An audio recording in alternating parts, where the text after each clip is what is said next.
Good afternoon, my name is Chris Hoffman and I'm here today to explain on how to properly vent a structure while it's burning. There are many reasons on why to vent a structure and I will gather that information and tell you about it in a minute.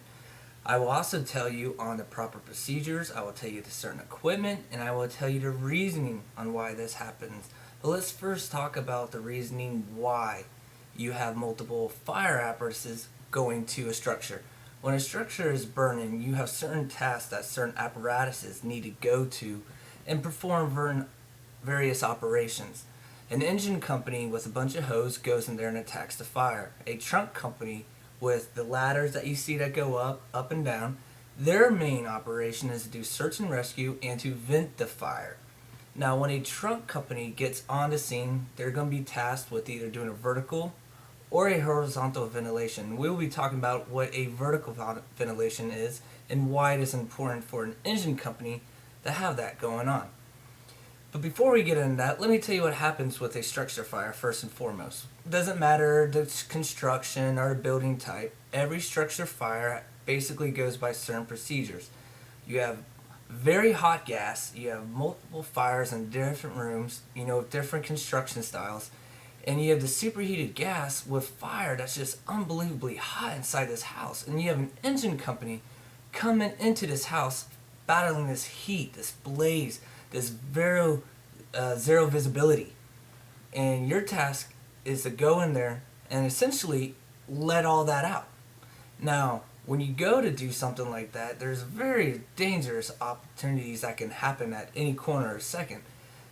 Considering building construction, considering the makeup of the fire, where it's located and what's going on. With that, there's going to be a couple ideas that you need to know of.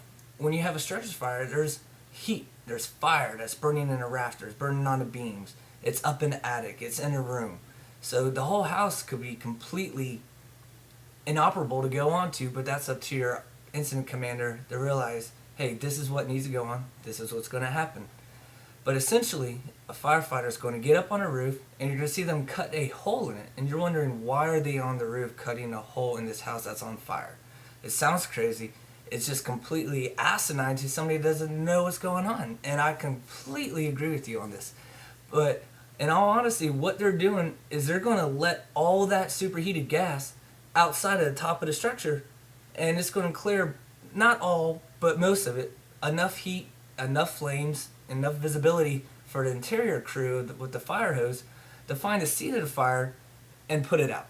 And then safety is considered, the structure most likely saved or not, it all depends on the situation. But that's the whole focal point behind it, and it's a very effective tactic. Now the first thing is equipment you're going to need.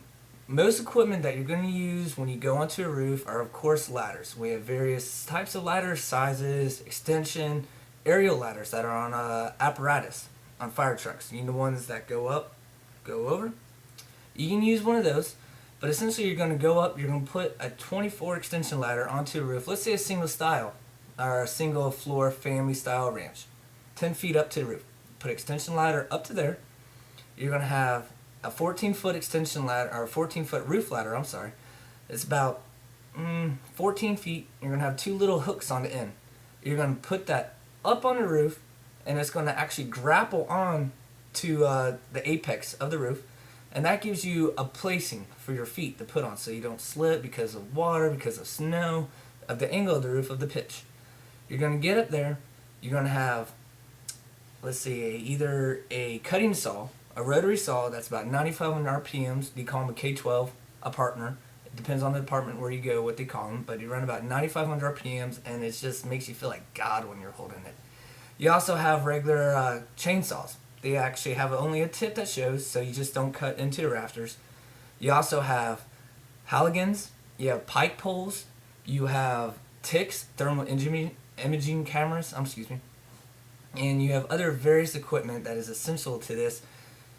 And it's very important, but there's a lot of stuff to carry, and there's many different ways we won't even get into on how you package them together. Alright, as soon as you actually get up to a structure fire, you got an engine crew going inside.